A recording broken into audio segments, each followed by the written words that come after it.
Estamos ao vivo hoje numa live super de gala, uma live importantíssima para a gente receber o ministro Carlos Alberto Reis de Paula, que já está aqui. Olha aqui, ele já chegou. E lá vem ele e já vamos. Somos da área.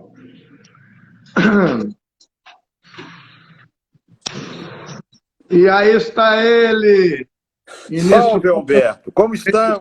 Tudo bem? Tudo bem? Graças Aí, a Deus. vamos acertar Tudo e bem. ajustar. Agora todo mundo é operador de câmera, iluminação. Estamos aprendendo a fazer as coisas todas. Aprendendo artes Está ouvindo novas. bem? Isso é muito importante, Alberto. Pois é, um prazer muito grande estar com você aqui. De gala Fala um estar pouco com mais você. alto, ou chega mais perto, está um pouco baixo o som. Está um pouco baixo a manifestação? Está ouvindo ou não O está som. ouvindo? Hein? Eu estou ouvindo, mas está um pouquinho baixo. Está um pouco baixo? Agora está aí, olha aí. Já vem aí a nossa galera aí. Antônio Fabrício Gonçalves, presidente da Meu fraterno amigo. OAB de Minas Gerais. A minerada vem toda aí. Conselheiro Federal da OAB.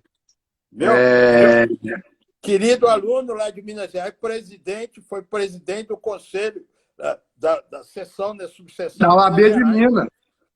E um dos grandes apoiadores da Comissão da Verdade da Escravidão Negra da OAB de Minas Gerais, que é presidida pelo advogado Daniel Dias Moura e que fez um trabalho belíssimo lá em BH, passando no meio das terras de quilombos. Tem um episódio muito interessante que a Kombi da OAB foi andando no meio das fazendas lá, e com o Ventura, que é o presidente da FENAC, e aí começaram a seguir a van da OAB, achando que era invasão de terra. Não, é advogado. Bem, mas um carinho muito grande que eu estou aqui, saúde de forma especial, meu queridíssimo, o Fabrício, meu eterno presidente e um aluno que eu guardo no coração. E agora é conselheiro federal por Minas Gerais, na OAB do Rio, de Minas. E também aproveitamos para mandar um abraço lá, que já estamos falando de mineiros, um abraço para o presidente Raimundinho, né, que é presidente quantas vezes já da OAB de Minas Gerais, e a sua vice-presidente, Helena Della Mônica. Salve Minas Gerais.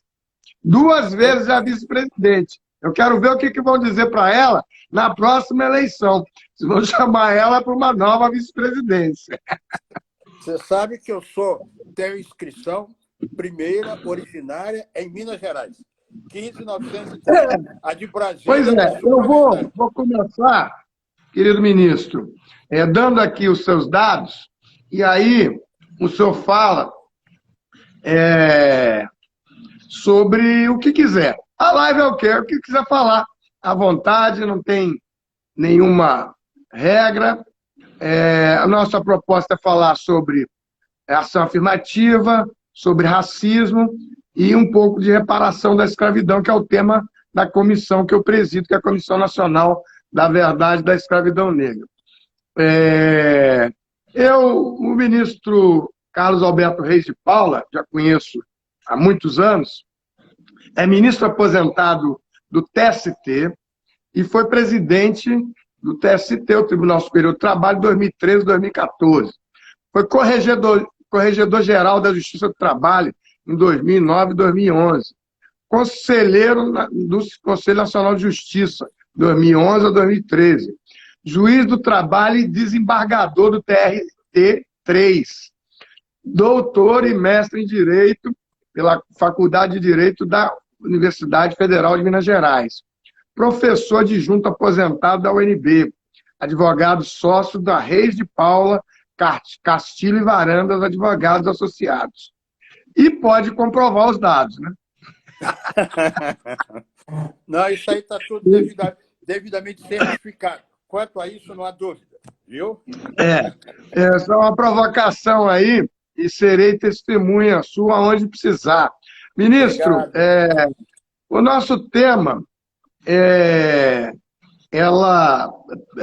exatamente a questão das ações afirmativas, os resquícios da escravidão negra no direito, no direito geral, no Brasil, na sociedade brasileira, esses que remontam à escravidão e que fazem a sociedade brasileira rejeitar com tanta ênfase todos os avanços em que se propõe a avançar na inclusão da população negra, na melhoria das qualidades. Todos melhoraram. O Brasil de 50, 100 anos atrás, ele é muito melhor hoje. Você teve eletrificação rural, você tem caminhos em direção aos centros urbanos. Agora, em relação às duas retas paralelas, que é a diferença entre a população negra ou população preta e parda, na forma do IBGE, e a população branca, essas desigualdades raciais que se refletem no campo do salário, que se refletem no campo da hierarquização dos comandos das empresas privadas e públicas, dos partidos políticos, das forças armadas, tudo isso. E quem diz isso não é nem uma pessoa tão progressista assim, que é um artigo já de alguns anos do ex-presidente Sarney, né? As duas retas da desigualdade racial de pretos e brancos que permanecem como linhas que andam para frente. Então, querido ministro Carlos Alberto, tem só uma perguntinha aqui, já que o senhor vai começar, já vou dizer aqui. O Fabrício está dizendo, mestre Carlos Alberto, quando presidente do TST, muito olhou pela advocacia, humanizando a implementação do PJE. É isso aí. Babalaô Ivani dos Santos, dando axé da sua presença na live. Que coisa boa, muito bom. Mas, querido Humberto, você disse, e aliás o Sarney, né, olha que você invocou o Sarney, você sabe da expressão política e das posições dele, que alimentam o pensamento dele. Mas você disse nessa questão de vertente. E nós dois, nós somos sócios enquanto trabalhamos na área jurídica. Então, eu queria situar a questão do racismo, que, para mim, é uma questão de estrutura da sociedade. Eu gostaria de colocar isso do ponto de vista do judiciário. Humberto, veja só, nós, para entendermos o Brasil, e se nós quisermos olhar para o Brasil de forma global, e especificamente para a questão de justiça e do trabalho, nós temos que contar um pouco da nossa história. O Brasil, ele nasceu com a força dos escravos negros. Os escravos que vieram nos navios negreiros desde 1550 aqui para o Brasil para manter essa colônia cada vez mais forte, solidificada na mão. É muito importante nós fixarmos. A noção do trabalho no Brasil era trabalho vinculado a escravo, a escravidão. E isso, Humberto, isso estruturou a nossa sociedade.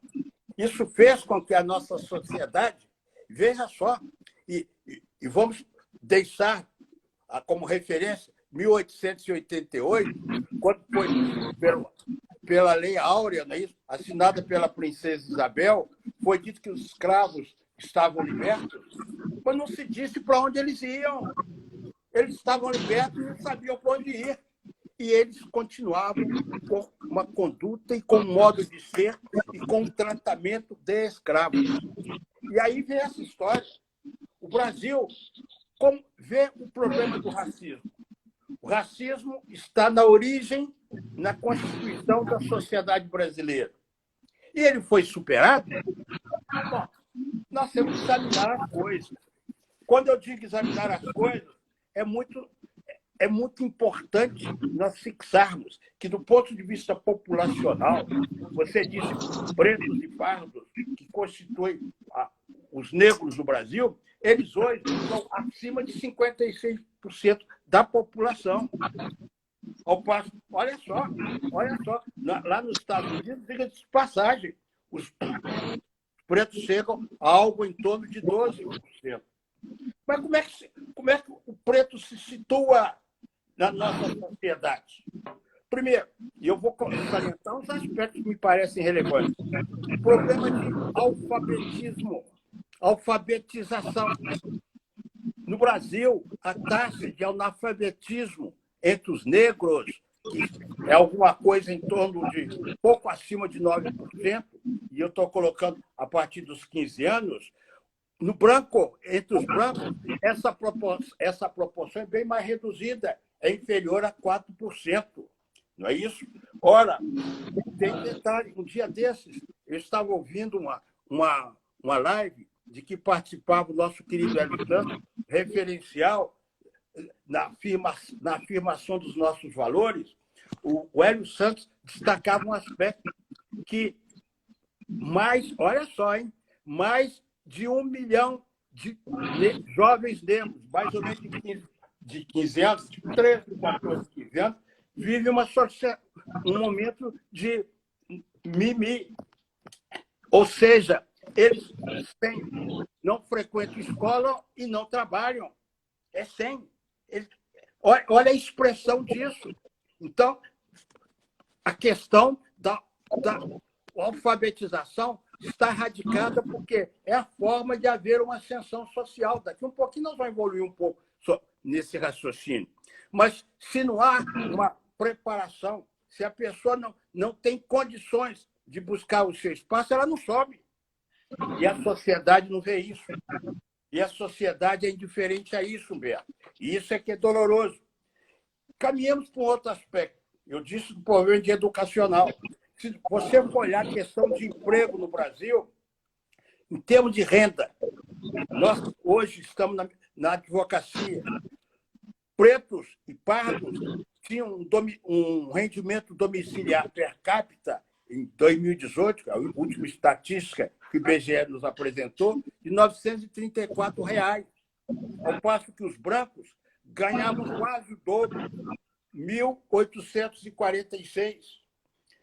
Outra coisa, se tem pouca educação, ganha-se pouco, o que acontece? Acontece que os negros são muito mais pobres que os brancos, em média. Em média, eles são muito mais pobres que os brancos.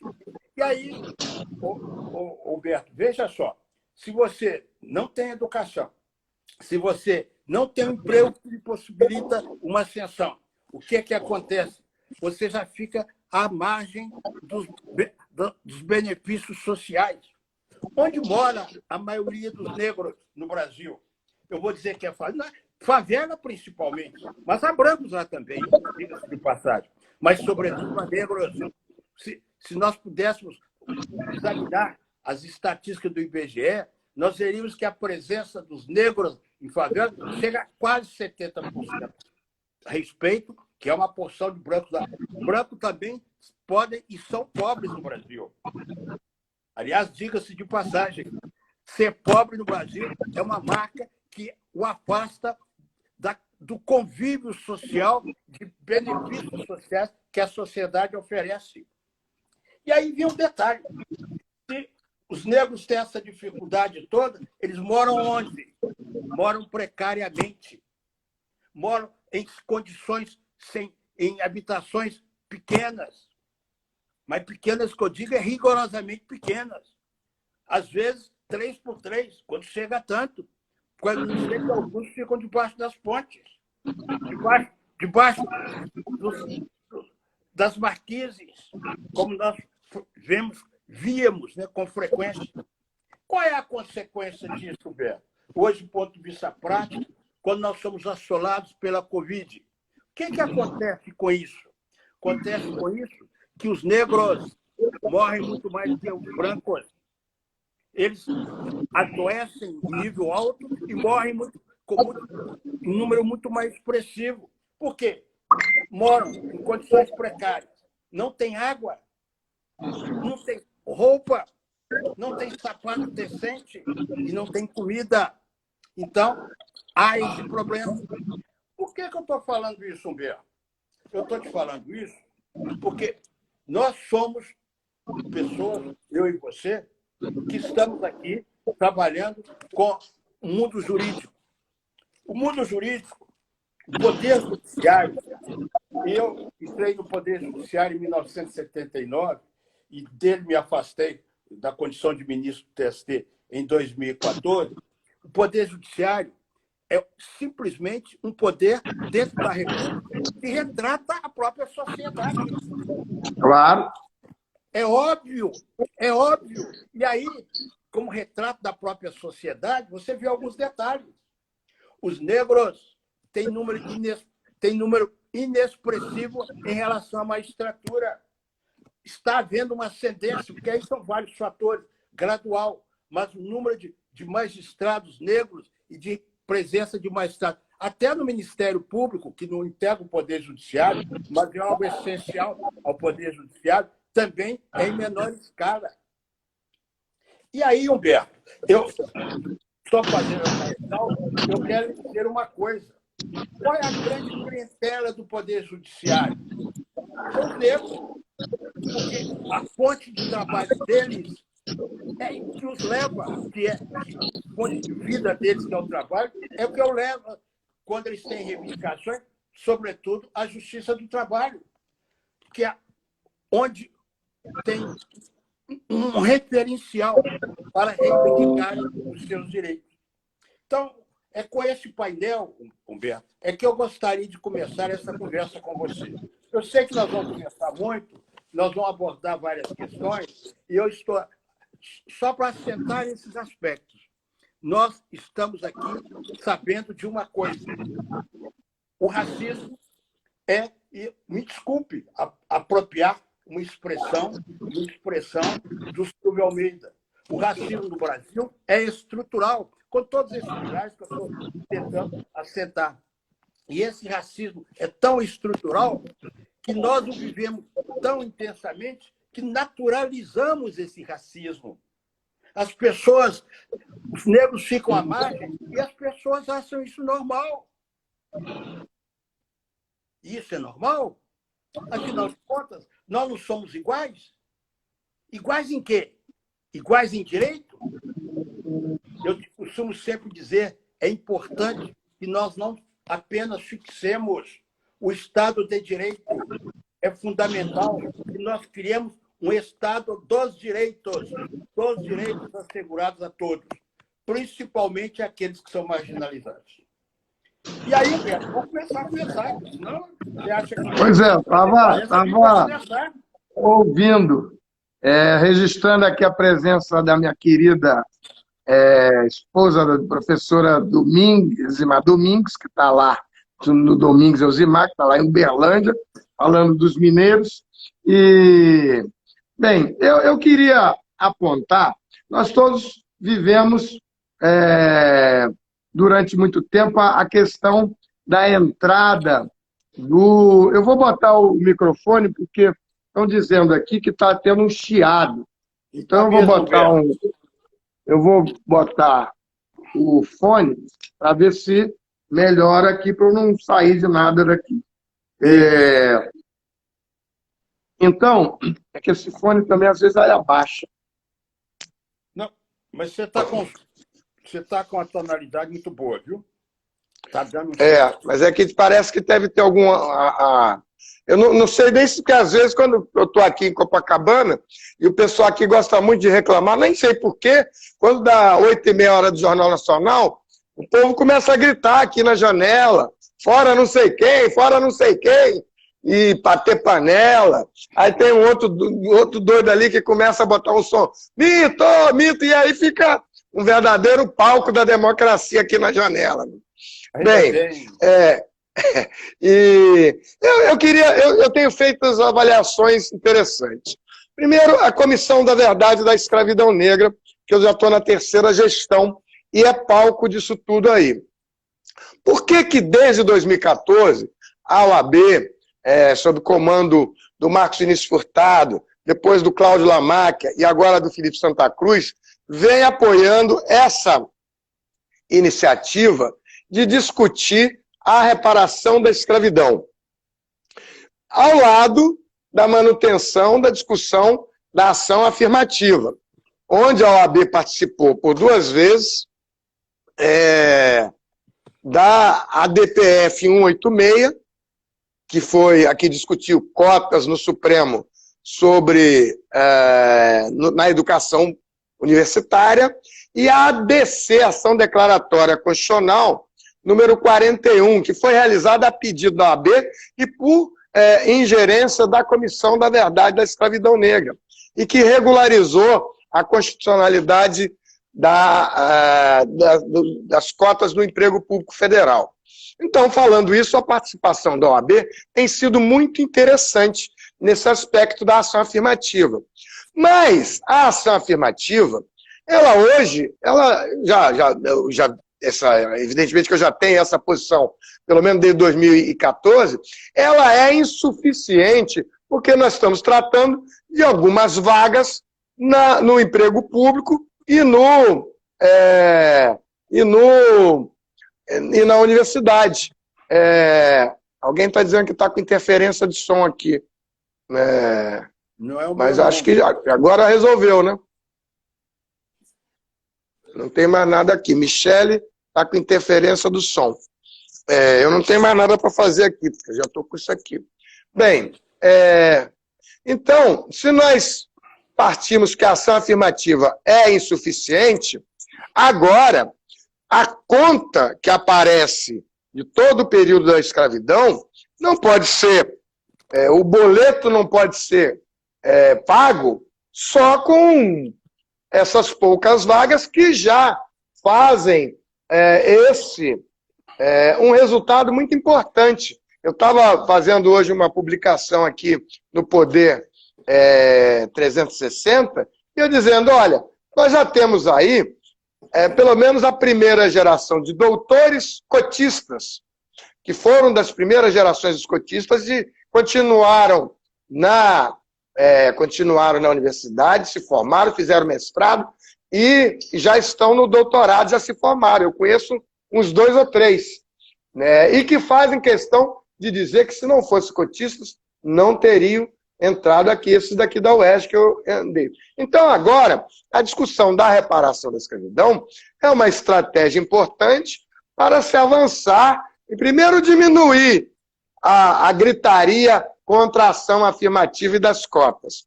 E segundo, avançar na inclusão da população negra e que também é a inclusão do branco pobre. A Sueli Carneiro diz assim, olha só, o movimento negro trabalhou tanto pela inclusão do negro que ainda fez lembrar o branco pobre, que também estava esquecido. Então, nesse aspecto é que eu vejo como é importante se avançar nas medidas de ação afirmativa. Eu queria, falando de judiciário, lembrar aquelas ações, reclamações trabalhistas, o senhor já é ministro aposentado, pode se manifestar à vontade, aquelas reclamações trabalhistas que foram contra os bancos privados, que ocorreram no TRT de Brasília, Distrito Federal, e que, lamentavelmente, não passaram do recurso ordinário do TRT, onde os TRTs julgaram que a discriminação indireta, por prova estatística, não era suficiente para fazer prova da discriminação. E, infelizmente, não foi para o TST. Era uma ação muito importante que eu fiz a primeira denúncia à Federação Nacional dos Advogados. Então, era isso que eu queria passar a bola para a sua pessoa, com a sua experiência, seu vasto conhecimento jurídico no campo do trabalho, e ver que possibilidades a gente vai avançar nesse campo do trabalho, e daqui a pouco eu falo sobre CONATRAI, trabalho escravo. Roberto, eu vou fazer uma reflexão um pouco abrangente. Nós fomos sacudidos, o mundo todo foi sacudido por aquele espetáculo doloroso de 8 minutos e 46 segundos em que um negro morreu sob o joelho de um branco. Isso foi... Eu não acho que eu vou continuar o raciocínio. O que mais me impressionou foi a reação do mundo, até no Japão. As pessoas Exatamente. na rua, Londres, Brasil, Ásia. Mas veja... Londres. Pois é. Agora, Alberto, raciocina comigo. Carlos Alves Moura, entrando na live. Carlos Alves Moura vindo aqui dar um abraço de Minas Gerais, em Brasília. Com muita alegria para nós todos, para meu fraterno amigo. Mas veja, Humberto, o que eu acho impressionante é o seguinte: impressionante não é você fazer essa manifestação. O impressionante, e é necessário, que se descubra, primeiro, o racismo é um problema. Segundo, o racismo, nós temos de enfrentar o racismo com ações. Com ações. E quando eu digo com ações, eu estou tentando fazer uma articulação, colocando que isso não é um problema do Estado. Isso é um problema da sociedade. E sendo da sociedade, é do Estado. Mas não é do Estado, é da sociedade. É de todos nós. Não adianta ir à rua gritar, se amanhã você se esquece disso e não faz nada dentro de suas possibilidades. Então, a convocação nesse momento é de nós percebermos que a sociedade fica mais pobre à medida que ela mantém o racismo. E isso é fundamental ser descoberto. E nós temos, Humberto, eu acho que a nossa obrigação é essa, mostrar que o racismo é um problema da sociedade e que a sociedade tem de enfrentar em todas as circunstâncias. Hoje, por acaso, só fazendo uma reflexão, tive notícia que o nosso querido Zé Vicente, lá começou a R lá. Da nossa faculdade, ele lançou, se não me engano, foi hoje, acho que foi hoje, foi. um movimento. E eu foi ontem. Vou chamar a atenção para algo que é importante. Várias manifestações de pessoas negras assinando. Mas mais importante ainda que eu achei, e vou destacar, é a assinatura da FEBRABAN. Tanto importante é a assinatura da Luísa, lá do Magazine Luiza. E é isso, e eu estou destacando isso, porque é necessário que nós coloquemos para a sociedade que o racismo não pode ficar na sombra. Ele tem de ir para a prateleira, ele tem de ser colocado em evidência, e para que a sociedade encontre caminhos para isso. Cada um a seu modo, cada um dentro das suas circunstâncias, e cada um dentro de seus limites. Mas é um problema da sociedade, não é um problema meu, seu, nós que somos negros, é um problema de todos. A sociedade é mais pobre, a economia, de forma global, fica mais pobre com o afastamento dos negros. Deixa eu só interromper, porque entrou aqui uma Tânia Reis de Paula. Deve ser uma pessoa muito conhecida aí. Minha querida irmã. E o Tarcísio. Tarcísio, gerente de comissões do Conselho Federal, da OAB, também prestigiando. E Nilcemar Nogueira, que vem aqui semana que vem, ex-secretária de Cultura aqui, doutora em samba. A Nilcemar, querida amiga. Isso é muito bom. Todas essas manifestações culturais são fundamentais para o negro se afirmar. Aliás, quando eu digo que a sociedade tem que atuar, então, a forma da sociedade, eu te dou um exemplo. Eu digo a sociedade e não digo só o Estado. Por que quem sobe o morro, normalmente, é a polícia? Por que não sobe o morro alguém que leva cultura? Alguém que leva esporte, arte? Por que não alguém tem a iniciativa de colocar livros à disposição lá das pessoas? Eu estou só fazendo um referencial.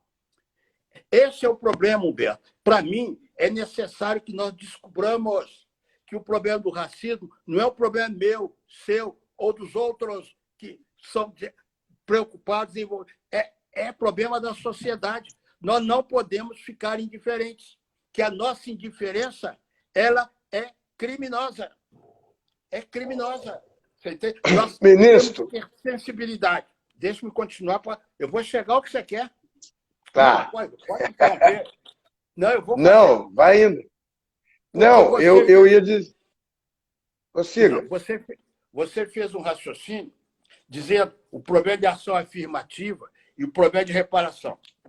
Humberto, tanto a ação afirmativa quanto a reparação são instrumentos extremamente necessários. Mas não só isso. Não é só isso, não. Eu não desvalorizo a ação afirmativa, que ela é fundamental. Não. Ela é fundamental para o negro poder ocupar o lugar que é devido, para que efetivamente essa tal de meritocracia, que é necessária, mas meritocracia só pode concorrer para apurar o mérito entre iguais. Se você vai colocar alguém que é extremamente beneficiado com ensino de qualidade e coloca alguém que não tem esse ensino, daí a força das cotas. Por falar em cota, ministro, por falar em cota, o senhor agora é um advogado, em pleno exercício da sua atividade. Entrou aqui o conselheiro Rony Duarte Press, conselheiro federal de Pernambuco, que fez, na semana passada, uma proposta no Conselho Federal da OAB de cotas para negros nas próximas eleições em cada chapa.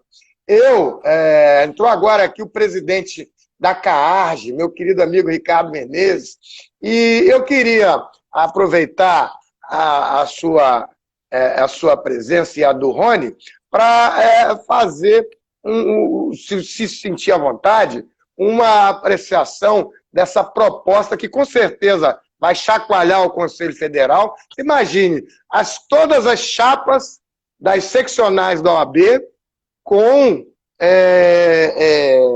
a presença de 30% de advogados e advogadas negras. Isso é uma coisa tão revolucionária, e as ações afirmativas, inclusive a questão das cotas e do ProUni também, que nós brigamos muitas vezes e que entraram muitos advogados e que precisam entrar no sistema da OAB. Eles não têm uma porta para entrar e, na verdade, como eu tenho dito, falei já isso no Conselho Federal, no plenário, há um muro de branquitude no Conselho Federal, nas seccionais, e em todos os lugares do Brasil, no comando das forças militares, nas grandes empresas, há um muro de branquitude que que não reflete a cara do Brasil. Eu queria, se o senhor se sentir confortável para se posicionar, evidentemente, eu espero o apoio para essa proposta e que a gente consiga mobilizar a categoria dos advogados e o movimento negro para falar com cada conselheiro da OAB para aprovar essa proposta lá. Humberto, saudando meu amigo Ricardo Menezes, fraterno amigo lá do Rio de Janeiro, eu quero fazer uma observação. Eu disse e repito, o problema de racismo é um problema de consciência e de ação da sociedade. Eu acho que essa sociedade, essa questão de procurar trazer o negro para participar, trazer o negro com suas riquezas, suas deficiências, para estar presente, tem de começar dentro de órgãos como da OAB, que prega a democracia, que é um esteio para a democracia. Mas vou mais dentro do meu raciocínio. E para que nós possamos assentar para o Brasil de forma genérica, a começar das empresas. Você já falou em banco, vou fazer uma referência. Por que os bancos, por que as empresas, grandes empresas, pequenas empresas, ofertam empregos, não estabelecem? Olha, nós vamos estabelecer determinada proporção de cotas para negros aqui dentro. Não é uma forma de nós enfrentarmos a questão do racismo? E isso não é só para a grande empresa, não, Beto. Eu hoje estou muito preocupado, sobretudo com o que eu já ouvi nesses últimos tempos. A Covid-19 tem me favorecido em refazer algumas reflexões. Eu comecei a pensar que tudo é possível, desde que a gente valorize as pequenas coisas, desde que a gente acredite que a partir de pequenas coisas nós vamos construir grandes coisas. Então, quando se coloca o problema de racismo, o que eu quero dizer, e repito sempre, a sociedade tem de ter consciência do problema. E a sociedade tem de reagir. Mas como assim? Como assim? É através dos bancos, é através das empresas pequenas, médias. Se você tem emprego para estagiário, você estabelece uma cota para negro. Se você tem uma eleição para a ordem, da Ordem dos Advogados, por que não colocar negro lá? Seria uma exemplar iniciativa com toda certeza, repercutiria no Brasil inteiro. Então, Beto, eu acho isso muito importante, eu partilho dessa ideia sua. Mas eu vou continuar falando, se você me permitir. Eu permito qualquer coisa. Eu diria a você que eu não quero me limitar à ação afirmativa, que foi fundamental. Eu não quero limitar o discurso a problema de reparação. Nós participamos, Roberto, você se recorda? Nós tivemos lá na conferência de Durban. Então, a partir de lá, com todos os problemas que houve, retirada dos Estados Unidos e de Israel, você se lembra? Em 2001, não é isso? Foi no final de agosto, início de setembro, você se lembra disso? E, ao final de contas, foi dito declarado que o racismo era um crime contra a humanidade. Você se lembra disso? Na declaração final. Crime de lesa humanidade. Não é isso? Exatamente. E aí, crime da história e crime de lesa humanidade. Imprescritível. Hein? Imprescritível. Imprescritível. Fica por sua conta, porque isso, na verdade, é uma declaração só que é isso. Porque não houve essa declaração que era imprescritível, com todo respeito. Essa imprescritibilidade se prende à própria natureza do direito, que é direito, lógico que é, não é isso? Lógico. Mas aí vem, e aí a finalidade era colocar a África como credora dessa reparação. Você se lembra disso? Você entende? E aí vem as notícias aplaudindo aqueles que pediram perdão, não é isso? Pediram perdão do tempo de escravidão, do tempo de servidão que estabeleceram para determinado povo, não é isso? E alguns até fizeram indenizações e invocaram, pediram, aplaudiram e indicaram isso como um caminho a ser seguido. Pois é, mas o que eu digo é o seguinte, tudo isso, Humberto, tem de ser um discurso que nós temos de fazer frequente e nós temos de fazer isso chegar a todos os lugares. Você colocou o problema da ação dos bancos. Aí você fez um reparo dizendo que, se bem estou lembrado, você até foi o patrono das ações, foi contra determinado banco, não foi isso? Um banco. Não, eu fiz a denúncia à representação pela Federação Nacional dos Advogados da desigualdade racial no mercado de trabalho. O Ministério Público, a procuradora era Sandra Lia, o Otávio Brito, que depois foi procurador-geral, fez inquéritos, Ministério Público, inquéritos civis públicos, e separou para o ramo de bancos privados. E aí entrou com 5 reclamações. Essas reclamações foram só até o terreno. Contra bancos determinados. 5 bancos privados. Os bancos privados. Aí eu vou fazer uma reflexão. Eu costumo sempre dizer, eu fui advogado, continuo advogado, sempre continuei advogado e retornei à atividade de advocacia. Durante um período eu fui magistrado.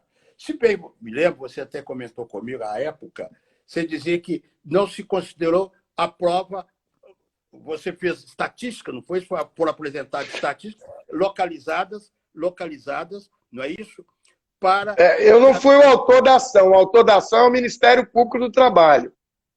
Pois é. Agora, Humberto, você sabe que nós, sobretudo o Código de Processo Civil, ele hoje tem um foco muito grande em relação aos interesses meta-individuais, você sabe disso. O problema de racismo na atividade econômica é generalizado. O que eu acho que tem que ser feito, no meu entender? é uma busca de solução dentro da sistemática meta individual, abrangendo todos os bancos. Não um banco determinado. Subiu aí, ó.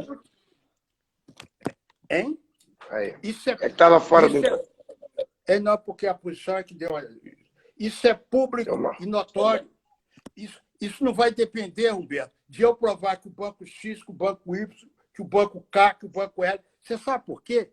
Porque se eu direciono uma ação para determinado banco, eu só estou fazendo um raciocínio paralelo, que não foi esse o fundamento apresentado. O fundamento é que a prova era insuficiente, a prova estatística era insuficiente, não é isso? Agora, o que eu acho, Humberto, que a solução nossa é pegar essas questões que são meta-individuais, que são coletivas, e dar-lhes um trato coletivo. Se isso ocorre em todos os bancos, por que nós não estamos, ao invés de bancos X, Y, nós não estamos contra os bancos? Nós não estamos, ou negociamos com a Febraban, ou negociamos. Foi o que aconteceu. Foi o que aconteceu. Os bancos perceberam, porque na época, o que constava no balanço da Previ, inclusive, era que 2%, era a pesquisa da Federação de Trabalhadores na Indústria, eram só 2% dos trabalhadores negros nas empresas bancárias. E isso é que motivou uma investigação do Ministério Público do Trabalho. Mas...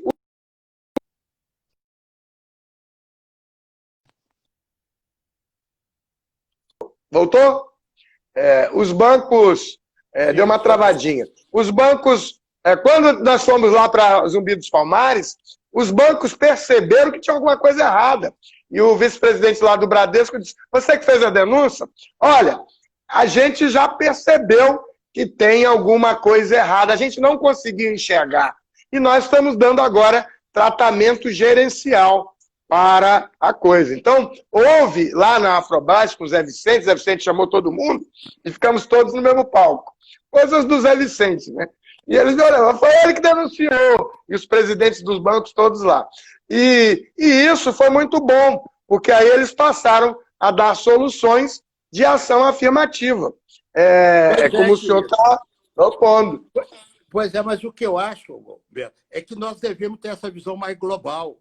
O nosso interesse é colocar essa iniciativa que você está relatando como sendo a Febraban, e, sobretudo, se isso é resultado de negociação, que hoje, sobretudo, a partir da Lei 13.467 de 2017, que modificou vários dispositivos da CLT e que estabeleceu, através do artigo 611, a valorização do negociado, seria o caminho da negociação, porque se você comparece, por exemplo, a indústria, CNI, por que não se negocia com a CNI se estabelecer cotas para as atividades industriais no país? Ou se estimula que cada ramo industrial negocie com o sindicato respectivo e abra possibilidade de os negros estarem presentes lá. Ou nós vamos ficar só contemplando, vendo a banda passar. Pois é. Sentado lá. Você entendeu? Então, eu acho que nós temos esses caminhos de que devemos nos valer. Eu acho... Esse, Humberto, parece-me, talvez, vendo, inclusive, a última vez, eu vi o Silvio Almeida lá, ele me levou muito a refletir sobre certas coisas no Brasil, lá no Roda Viva, lá foi muito boa a entrevista dele lá, ele é um grande intelectual e merece todas as homenagens. Acho que, inclusive, logo depois ele fez um texto e publicou, porque falaram logo em Silvio Almeida para presidente da República. Ele apressadamente disse assim, olha só, eu quero ser professor, eu quero escrever, eu quero ser intelectual, não tenho a menor pretensão para isso, e não é a minha praia, antes que começasse a levar tiro, né? Porque o Joaquim Barbosa disse logo, conversei com o Joaquim e disse, olha, vai ficar no radar aí da imprensa e já está começando a levar chumbo grosso, né? E ele saiu logo de cena. Pois é, Humberto, mas a reflexão que eu queria trazer é que nós deveríamos despertar para esse caminho. Nós temos um caminho de ação civil pública. Nós sabemos disso. Você está entendendo? Que aí pode passar pelo Ministério Público, logicamente, mas nós podemos atuar através dos sindicatos. O problema é dar um caráter, vamos dizer assim, coletivo. O interesse é da sociedade. E esses grupos que se sentem marginalizados, eles se fazerem ouvir para eles, através dos legitimados para atuar judicialmente ou em negociação coletiva, né, valorizada na Constituição, no artigo 8º, a gente buscar soluções para os nossos desafios. Mas o que eu quero destacar, Humberto, e isso eu faço questão de destacar, é que nós, sobretudo nos impactos de alguém que cai do quinto andar e por acaso a doméstica, por acaso, não digo que haja, mas isso tudo reflete o mundo, né? A doméstica é negra, ou alguém que... É uma coisa excepcional. Um fato excepcional. Ou alguém que, com 14 anos, alguém atrás de um traficante é alvejado com um tiro de fuzil quando está lá estudando. Quer dizer, nós não podemos apenas lamentar. Nós temos de arranjar formas de ir superando, trazendo dignidade, trazendo igualdade e trazendo possibilidades de afirmação daqueles que nada têm. Nada têm porque não lhes abrem as portas. Ninguém dá chave para eles abrirem. Ou, pelo menos, ajuda-os a abrir as portas. Ministro, eu tive a oportunidade de, indicado pelo Conselho Federal da OAB, participar com o senhor e com a ministra Dora, ministra do Tribunal Superior do Trabalho, da banca para aferição de autodeclaração dos candidatos ao Concurso Nacional da Magistratura do Trabalho. Foi um momento que me deixou muito satisfeito, muito reconhecido e muito contente, que foi participar de uma banca para a escolha de juiz do trabalho. Eu já um profissional de direito com 40 anos de advocacia, ao lado de dois eminentíssimos ministros do Poder Judiciário, né, e mineiros. Né? A ministra Dora, que era presidente da nossa banca, e o senhor, já como ministro aposentado, e eu.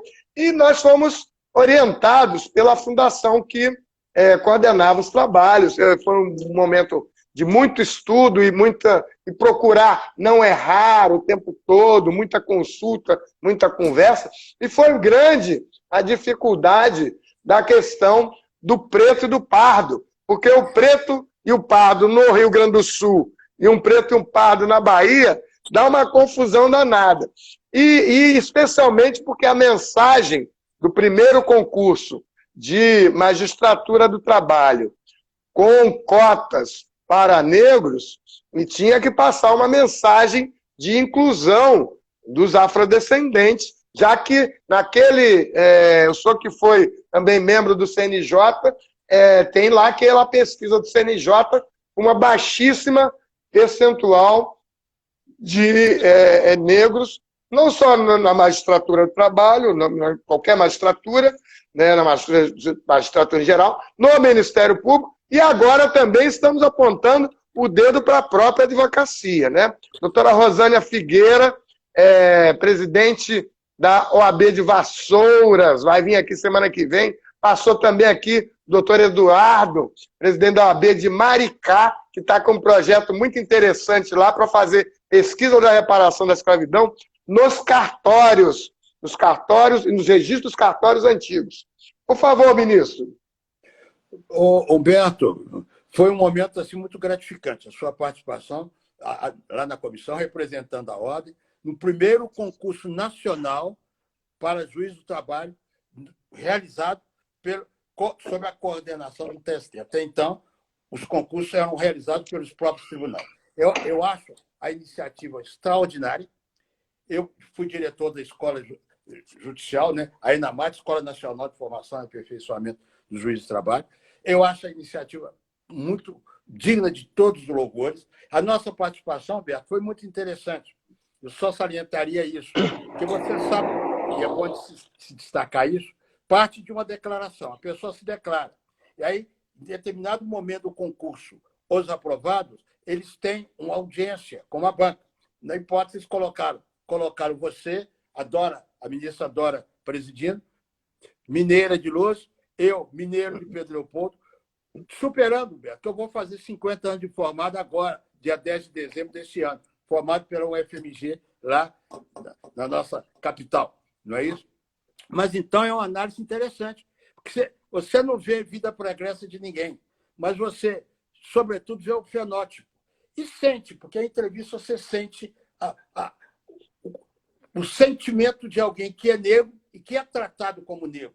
E que, às vezes, alguns querem usar de artimanha, né? Eles não são negros e querem se apropriar, pelo menos nesse momento, né? Querem se apropriar de uma chance que é ofertada por aqueles que são discriminados de fato. Mas foi um momento... Teve aquele que disse assim, minha mãe me chamava de meu neguinho, então eu posso entrar também. Teve isso também, Humberto. Você se lembra bem, Pois é, mas mãe, neguinho até um tratamento carinhoso, né? Isso é bom, né? Pois é. Pois é, Humberto, mas eu acho que essa live, essas reflexões que nós estamos trazendo, com muita descontração, não é isso? Eu acho que realmente podem nos ajudar a pensar. Eu entendo que nós temos um caminho, mas veja bem, Humberto, eu vou, como palavra, se eu pudesse sintetizar, o que eu quero dizer, e vou repetir sempre, o racismo só será superado no Brasil, e só será superado se aos negros for dado trabalho digno e for dada a oportunidade de ser alfabetizado e ter a oportunidade de crescerem no conhecimento. Lógico. Mas é um problema da sociedade. Nós não devemos formar guetos. Nós não podemos entender que o racismo é problema nosso. O problema é da sociedade.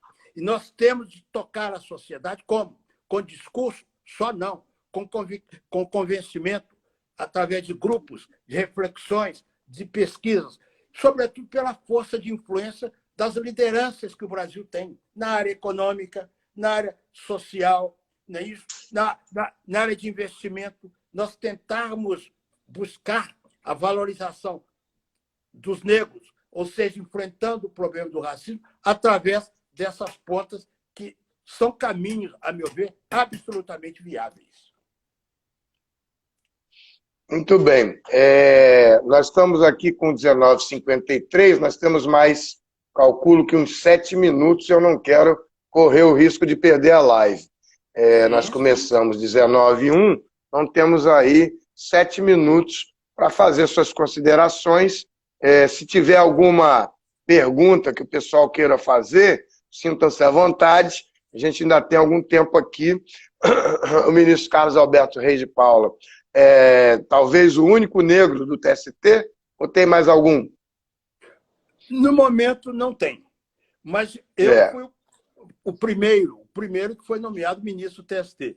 Mas tinha meu queridíssimo Horácio Raimundo Sena Pinto. Ministro Horácio.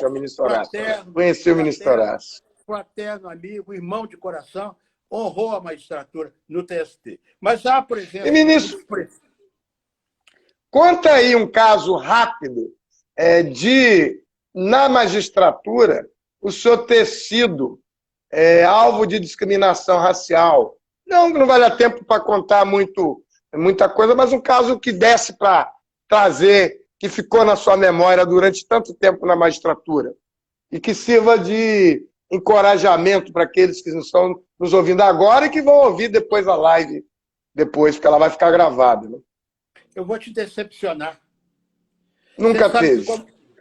Não, vou te decepcionar.